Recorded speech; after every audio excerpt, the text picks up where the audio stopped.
G'day and welcome to Scrounger's Workshop again. Some of you may remember in a previous video I showed these two vices that I picked up from my friend George in Melbourne last Christmas. Well, now I've decided to get into them and get them cleaned up, ready to join my collection. Hope you enjoy the video. The first thing I do is strip them down, give them a quick look over, and then get them degreased before they head to the sandblaster.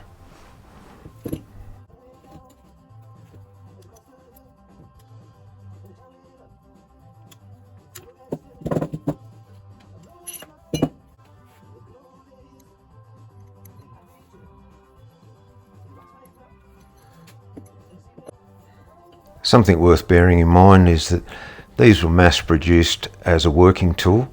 They weren't meant to be pretty, and they all come with faults of one kind or another. Some are better than others though.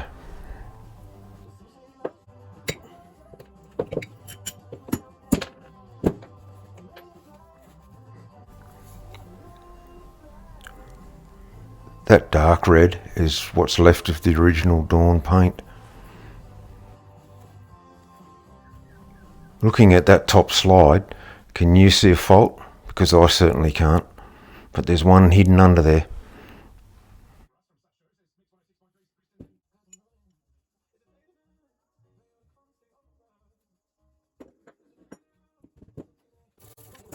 It's important to degrease your parts before sandblasting to make sure that all the grease and oil is removed so you don't contaminate your media.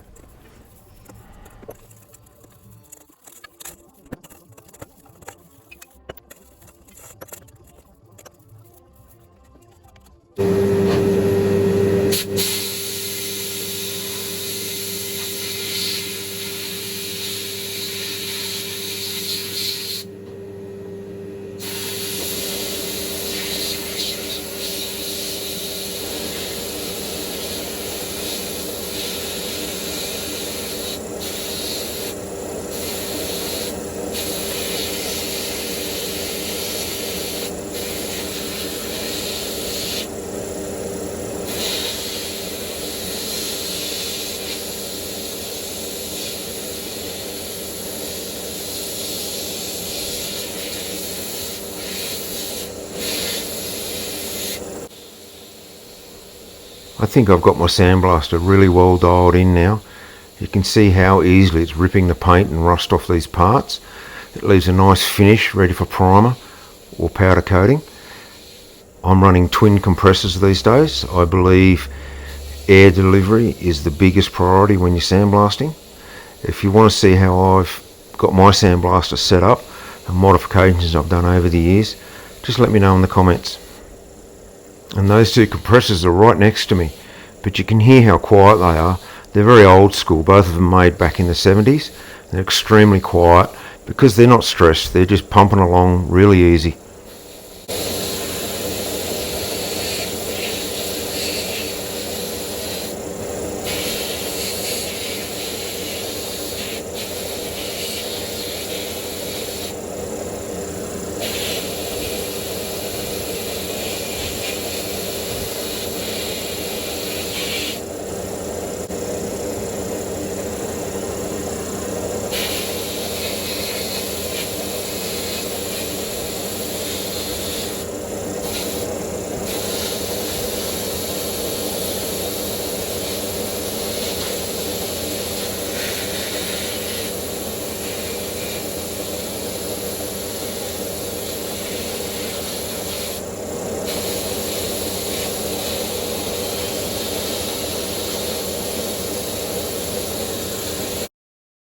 I've slowed this part down to again show you can't see the fault that's going to really put the skids on this restoration and make me put my thinking cap on for a while.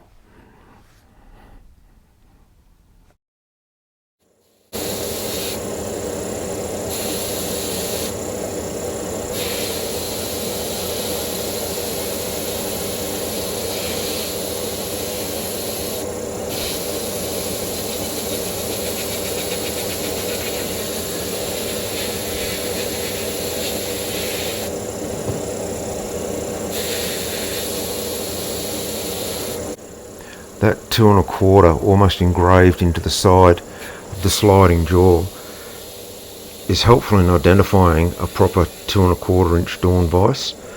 Most of Dawn's vices have that cast proud, like you can see on the fixed jaw, the 2 1/4 there in the background.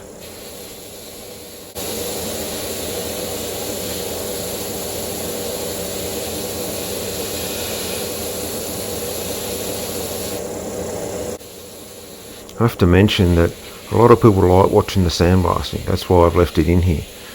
But it's just as enjoyable doing it. Seeing all that material getting torn off there like that and a nice clean surface, it's quite satisfying.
Now it's back on the bench, everything gets a closer inspection.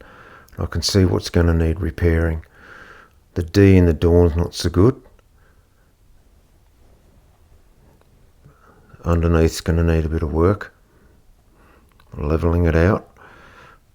But I'm pleased to see the 2 1/4 is very neat, very nice.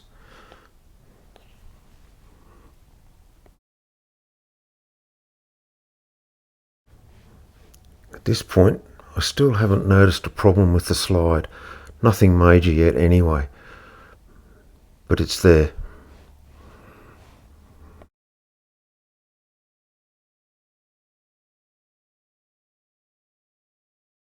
That's the problem that I still haven't really noticed yet, and I later found out that crack goes right through. So I'm going to have to fix that somehow.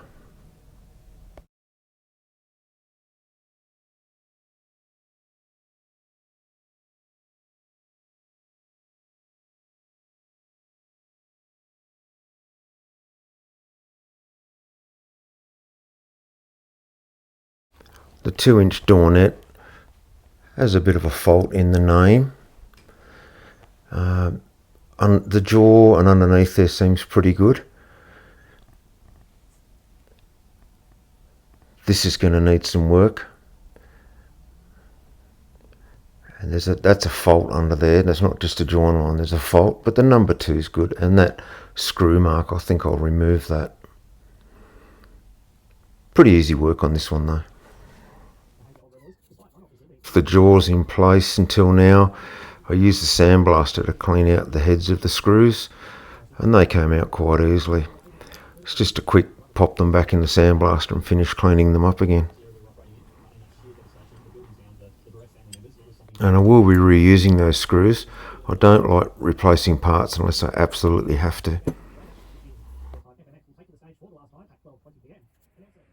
I think the worst part in finding this fault was that I let George know so that it didn't come to him as a surprise on this video, and he felt really, really bad. He felt like he'd ripped me off.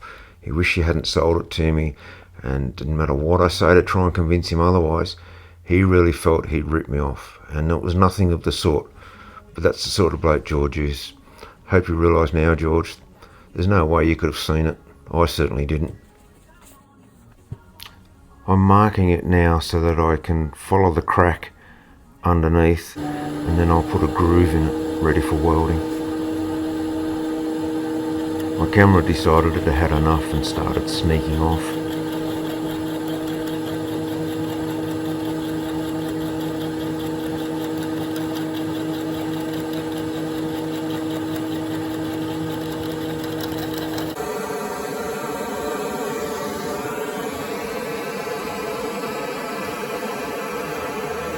To do the actual welds, I'm going to use these nickel arc cast iron electrodes and see how we go. Looks like I've just made things a whole lot worse.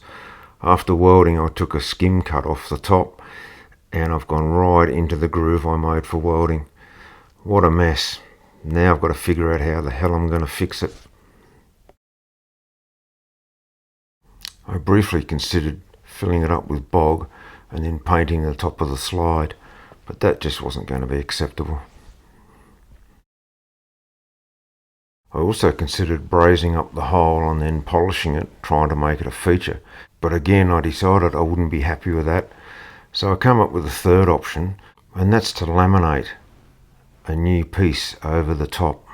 So I cut out a thin piece of sheet metal, roughly to size, and then put both pieces under the surface grinder to give me a nice flat finish.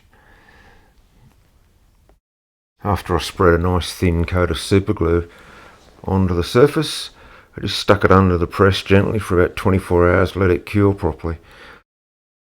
But you'll have to wait to the end of the video to see if it worked, and if so, how well it worked.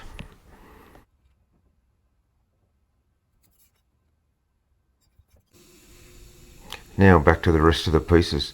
These nylon wheels are one of my favourite pieces of equipment to clean up old rusty painted steel. It strips them clean and polishes them at the same time.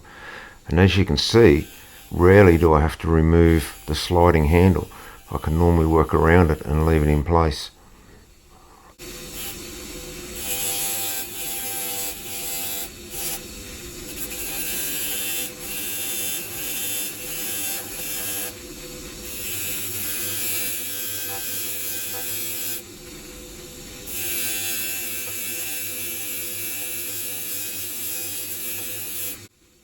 I'll normally start with a black 80 grit, or in this case a grey 180 grit, and I'll move through several grits. I'll go up to 240, then 360, and then finally I'll finish on a blue 1000 grit before going to the buffing machine.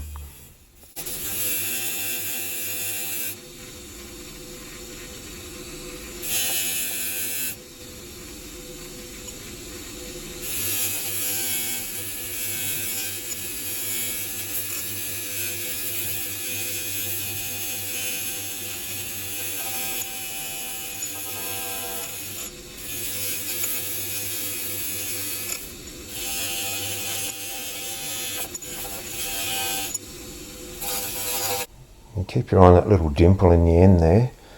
You'll see the sparks coming off the wheel, as well as the dust going out the door. But within a very short period of time, that dimple is gone. Those nylon wheels will actually reshape the metal for you.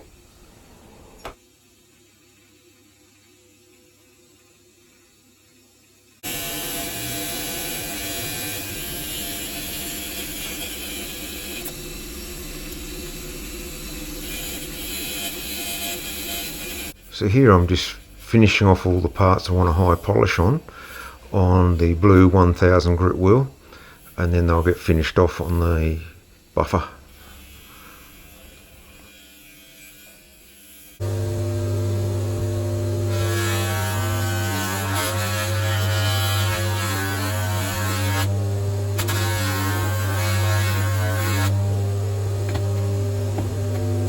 So now all the parts I've decided to put a high polish on get a good buffing here, including the letters and numbers, and then I'll paint straight over those.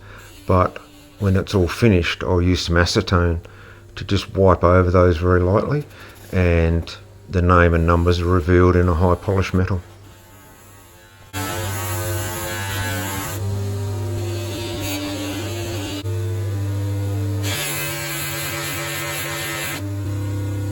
I finish buffing, all the parts that are going to get painted get cleaned in hot water and a good scrub with a powder cleanser.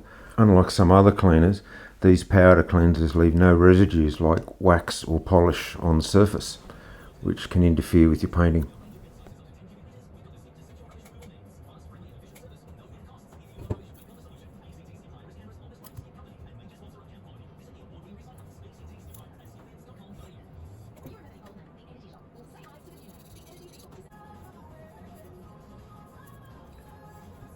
As I'm about to paint the whole thing with a spray putty first, I'll cover this 2¼ inch sign as I don't want that to disappear in any way.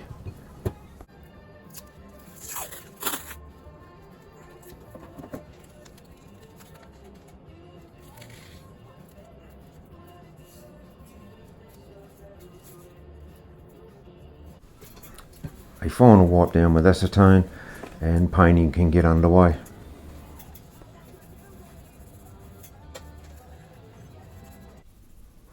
Now I'll rub down with wet and dry. Everything's had a good coat of spray putty on it. And now it's rub it all back.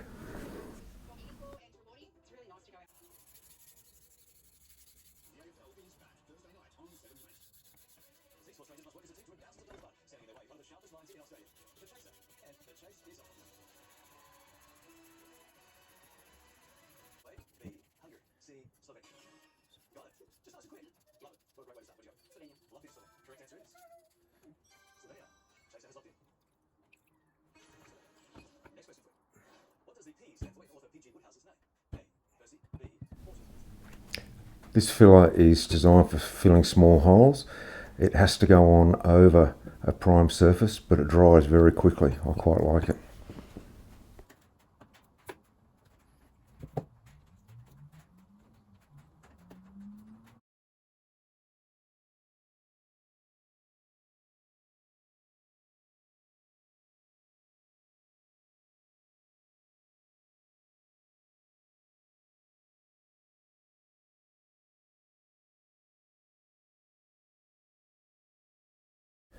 Here's everything in a final coat of primer, plus a small pipe cutter I was working on. And while all that's drying, I'm going to get rid of the flaring around the edge of the hole for the slide bar. Get that fixed up.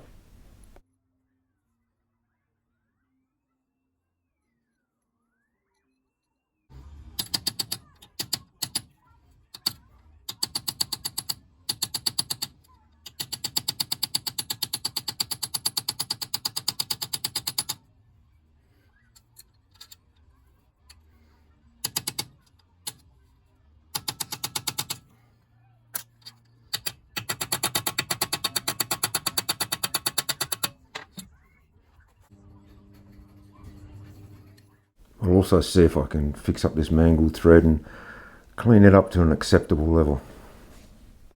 It's worth noting that in Australia we didn't have our own thread system, so all the equipment here is a real mishmash of threads from all over the world. Primarily you've got stuff coming from England, which is BSW or BSF, and you have stuff coming from the United States and most of our cars, which are UNC and UNF. So it really pays to have taps and dies to suit all these different threads. But fortunately, since Australia went metric in 1966, most of these types of threads are now out of date, and sets can be picked up quite cheaply.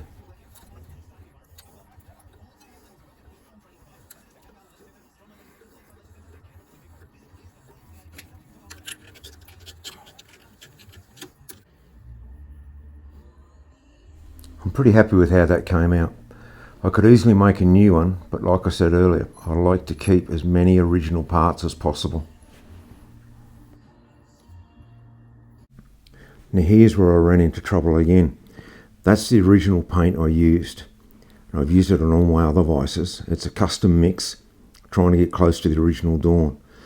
The problem is this time when I went to use it, it went all weird, like it had sand in it, and it completely ruined the finish.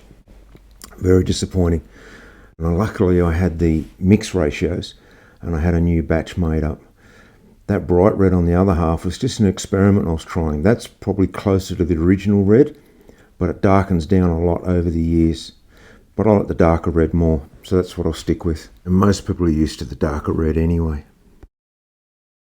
So with really no other option, it all went back into the sandblaster and I started again. Luckily I was able to leave the masking in place, so a lot of it didn't need repolishing.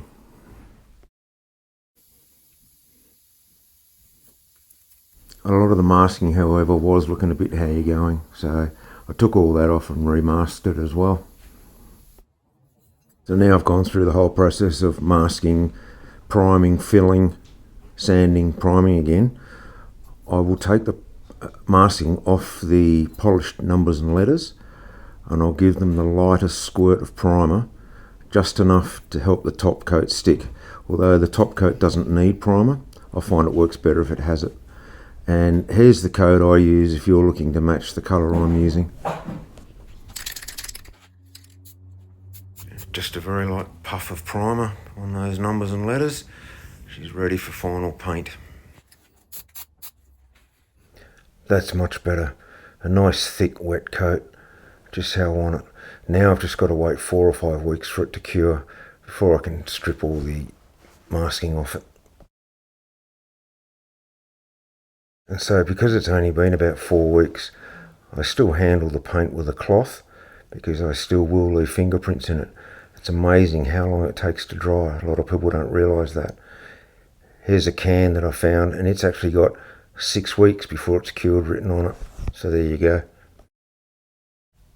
Now those areas where I polished and didn't want paint, I take the bulk of the paint off with a sharp chisel and then I'll go over it with acetone and give it a final clean.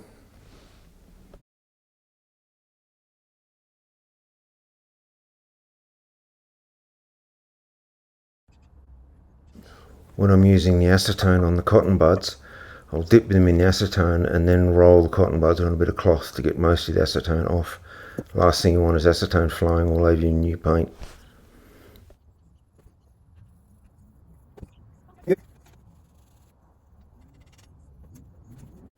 One final job on the Dawnette is this washer.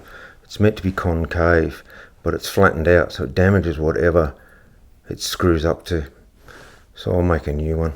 It's pretty easy.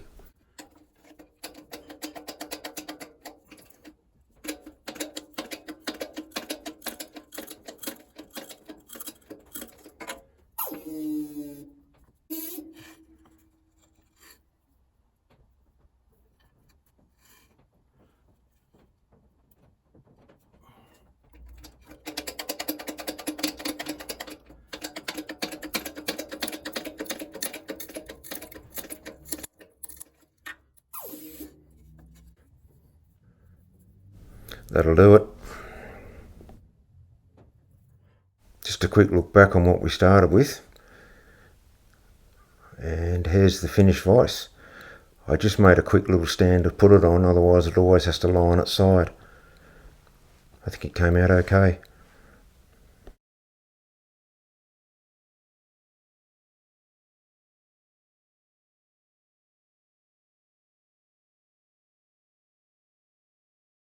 And a quick review of what the 2 1/4 started like with that cracked slide.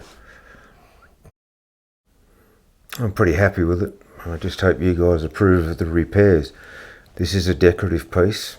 I don't think anyone's going to use a 2 1/4 to do any work with. They're too small and very highly sought after.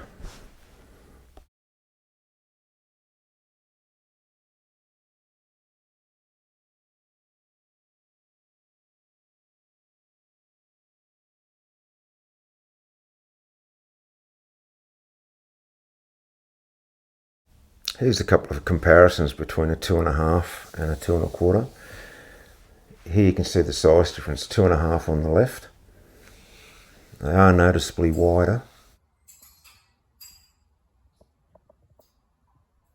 That's it. I hope you enjoyed the video and thanks for watching.